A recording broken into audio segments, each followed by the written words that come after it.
سکتی ہے. جب ہم انڈیا، ایران، بنگلہ دیش کو دیکھتے ہیں تو پاکستان میں جو پارٹیسپیشن ہے، فائنینشیل انکلوژن ہے، اس کی صورتحال سب سے ابتر ہے. یعنی بنگلہ دیش جیسے ملک میں جو انویسٹرز ہیں ان کی تعداد جو ہے وہ 90 لاکھ کے قریب پہنچ گئی ہے. ایران میں یہی تعداد 80 لاکھ کے قریب ہے. انڈیا میں تو خیر یہ 3 کروڑ کے آس پاس پہنچ گئی ہے. پاکستان میں ڈاکٹر صاحب فائنینشیل انکلوژن کی صورتحال کیسے بہتر ہو سکتی ہے؟ آپ کا اس پہ کیا نظریہ اور ویو ہے؟ جی، سب سے پہلے تو میں یہ کہوں گا کہ کیپٹل مارکیٹس جو ہیں یہ پاکستان کی ڈیولپمنٹ کے لیے بہت ضروری ہیں، کیونکہ یہ ایک ذریعہ ہے جس سے انویسٹمنٹ جو ہے وہ پروڈکٹیو ایسٹس میں آ سکتی ہے. انویسٹمنٹ آپ کی فیکٹریز میں آ سکتی ہے، آپ کی سروس انڈسٹری میں آ سکتی ہے، اور جو بھی آرگنائز طریقے سے آپ کام کریں اس میں یہ انویسٹمنٹ آ سکتی ہے کیپٹل مارکیٹ سے.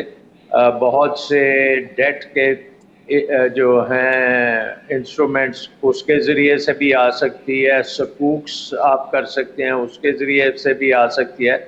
تو کیپٹل مارکیٹس کے جو انویسٹمنٹ چینلز ہیں وہ بہت امپورٹنٹ ہیں، اور اس کے لیے ہمیں دیکھنا ہے کہ جب ہمارے ملک میں اوور آل انویسٹمنٹ لیولز جو ہیں وہ بھی خاصی کم ہیں، جتنی زیادہ ہونی چاہیے اتنی نہیں ہے، تو کیپٹل مارکیٹس میں بھی اپنا رول اس طرح سے ادا نہیں کیا جس طرح سے وہ کر سکتی ہیں. سو the issue then boils down to کہ کیا وجہ ہے کہ عام آدمی جو ہے وہ کیپٹل مارکیٹس میں نہیں ہے، اور ایون جو بگر پلیئرز ہیں وہ بھی کبھی آتے ہیں کبھی نہیں آتے.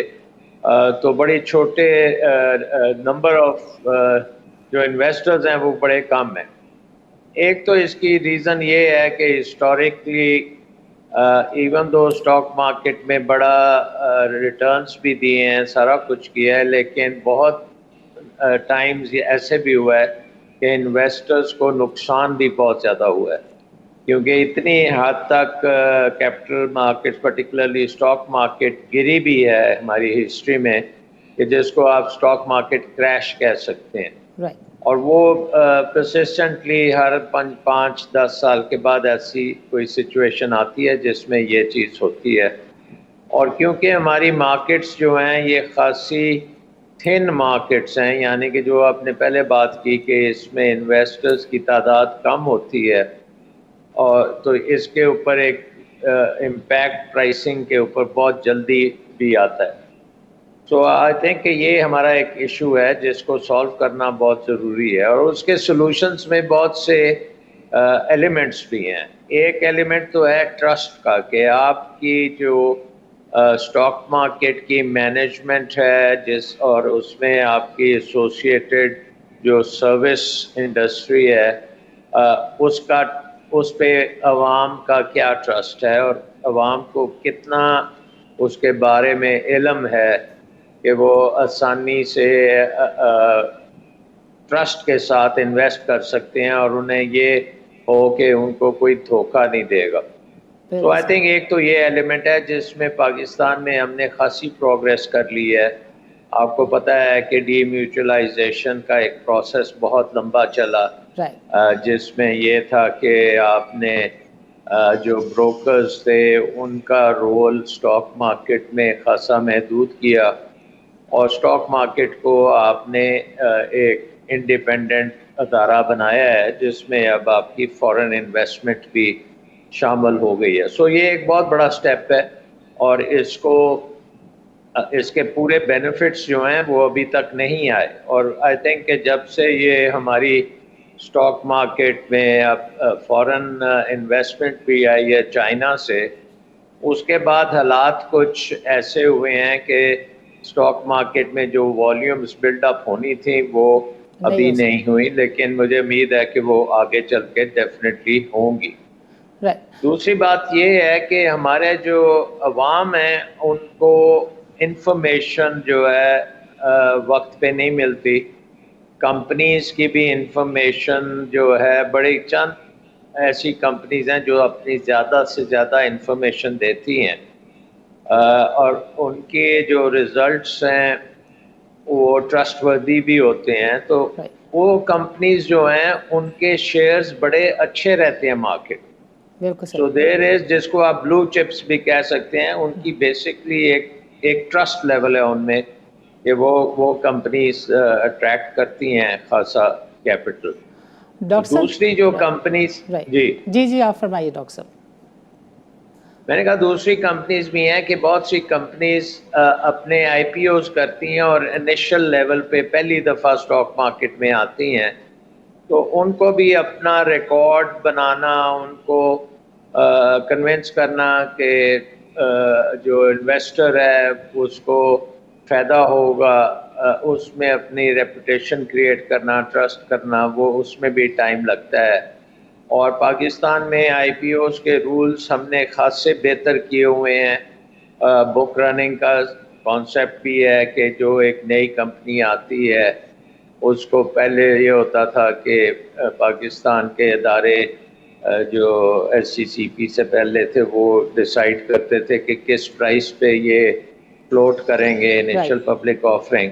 تو اب وہ ہم نے ایک انٹرنیشنل بک رننگ کا جو سسٹم ہے وہ بنایا ہے, جس سے یہ ہوتا ہے کہ کمپنی کو بھی ایک مناسب قیمت ملتی ہے, ایک انفارمیشن فلو بھی جاتی ہے, سارے انویسٹرز موبلائز بھی ہوتے ہیں, اور اس کے بعد اس کی پرفارمنس کے اوپر خاصی نظر بھی لوگ رکھتے ہیں. تو وہ سسٹم بھی موجود ہے. ڈاکٹر صاحب یہ جو فرمائیے مین گا. آئی تھنک ایک تھرڈ میں بات کر لوں, اس کے بعد پھر ہم اس کو اوپن اپ کرتے ہیں, اور وہ ہے کہ دنیا میں اسٹاک مارکیٹس میں انویسٹ کرنے کے لیے مارجن فائنینس اور فائنینشیل فیسلٹیز بڑی ضروری ہوتی ہیں, جو مارکیٹ میں لیکوڈیٹی بھی کریٹ کرتی ہیں. اور ایک زمانہ تھا کہ ہمارے پاس وہ سسٹم تھا جس کو ہم بدلہ سسٹم کہتے تھے, اور وہ سسٹم کو خاصا بدنام بھی کیا گیا, لیکن اس میں پھر الٹیمیٹلی ریفارمز بھی آئیں, لیکن اس کو ختم کر کے اس کی جگہ پہ ایک اور سسٹم لایا گیا جس کو ہم اب مارجن فائنینس سے اس کو ایسوسیٹ کرتے ہیں. لیکن وہ مارجن فائنینس خاصا ریسٹرکٹیو ہے, اور اتنی اس میں کیپیسٹی نہیں ہے کہ عوام کو فریلی ایکسیس ہو فائنینسنگ کے لیے. تو یہ چند ایک چیزیں ہیں جو کہ ہماری مارکیٹس کو پیچھے رکھ رہی ہیں. اچھا ڈاکٹر صاحب, آپ نے جیسے فرمایا کہ لسٹنگ کی ریفارمز ہو گئیں, اور اب جو پرائس ہے وہ بک رنر اور ایک آٹومیٹڈ پروسیس کے ذریعے مارکیٹ کے پارٹیسپینٹ خود طے کرتے ہیں کہ ان کا کتنا انٹرسٹ ہے. جو ڈی لسٹنگ ہے اس کی پرائس کے لیے یہی والا طریقہ کار نہیں اپنایا گیا آج تک, یعنی ڈی لسٹنگ کی جو پرائس ہے وہ بیٹھ کر وہ اسٹیک ہولڈرز طے کرتے ہیں جس کے اوپر عوام کا ٹرسٹ نہیں ہے. جیسے آپ نے کہا کہ ابھی وقت لگے گا پی ایس ایکس کی مینجمنٹ اور جو ایسوسیٹ سروس پرووائڈرز ہیں وہ اپنی کریڈیبلٹی اور ٹرسٹ بنائیں, اس میں تھوڑا سا وقت لگے گا. سو ڈاکٹر صاحب آپ کا کیا ویو ہے کہ جب ایک کمپنی آتی ہے تو اس کی پرائس تو آٹومیٹڈ پروسیس سے طے ہوتی ہے, اسی طریقے سے دنیا میں جو طریقہ مروج ہے وہ یہ ہے کہ جب ڈی لسٹ ہو رہی ہو تو وہ بھی پروسیس ایک آٹومیٹڈ پروسیس کے ذریعے ہی ہو, لوگ کہیں کہ ہم اس کو اس پرائس پر ایگزٹ دینا چاہتے ہیں. پاکستان میں یہ چیز نہیں ہو رہی, آپ کا کیا ویو ہے ڈاکٹر صاحب اس پر؟ دیکھیں اس میں میں نے کوئی زیادہ اس پہ نہیں دیکھا کہ یہ ایز اے ڈیبیٹنگ پوائنٹ آگے نہیں آیا. Okay sir. لیکن ایک بات ہے کہ ہمارے جو قانون کے تحت آپ کی کمپنی جو ہے وہ اپنے شیئرز بائی بیک کر سکتی ہے through an offer which has to be پوری اپنا اس کی پروموشن کے بعد وہ اس کو کر سکتی ہے, اور جو انٹرسٹڈ ہیں وہ ایک سرٹن پرائس کے اوپر وہ کنورٹ کر سکتے ہیں اپنے, یعنی کہ بیچ سکتے ہیں. لیکن یہ آئیڈیا اچھا ہے کہ اس کا اگر پروسیس اور بہتر کر لیا جائے جس میں ایک مارکیٹ ڈٹرمنٹ پرائس بن جائے, جس میں وہ جو بھی چانک خریدنا چاہتے ہیں اس کی ایک مارکیٹ پرائس بن جائے تو وہ اچھی بات ہے. بہت سے ہمارے ملک میں ٹیک اوور بیٹلز نہیں ہوتے جتنے ہونے چاہیے, وہ بھی ایک ایشو ہے. کیونکہ دیکھیں امریکہ میں یا یورپ میں یا دوسرے ممالک میں کوئی بھی کمپنی اگر کوئی انڈر ویلیوڈ ہوتی ہے right, تو وہ ٹیک اوور ٹارگٹ بن جاتی ہے. اس کو ٹیک اوور کے لیے بہت سے دوسری کمپنیز آ جاتی ہیں, انویسٹرز آ جاتے ہیں. تو وہ نظام جو ہے ٹیک اوور کا, وہ اگر صحیح طریقے سے آ جائے right. تو آئی تھنک آپ کی یہ پرائسنگ کے جو ایشوز ہیں یہ بھی بڑی حد تک حل ہو سکتے ہیں. سو آئی تھنک اوور آل جو ہے یہ کہہ سکتے ہیں کہ ابھی ہماری capital markets particularly stock market کی ڈیولپمنٹ جو ہے it is a work in process. Fantastic.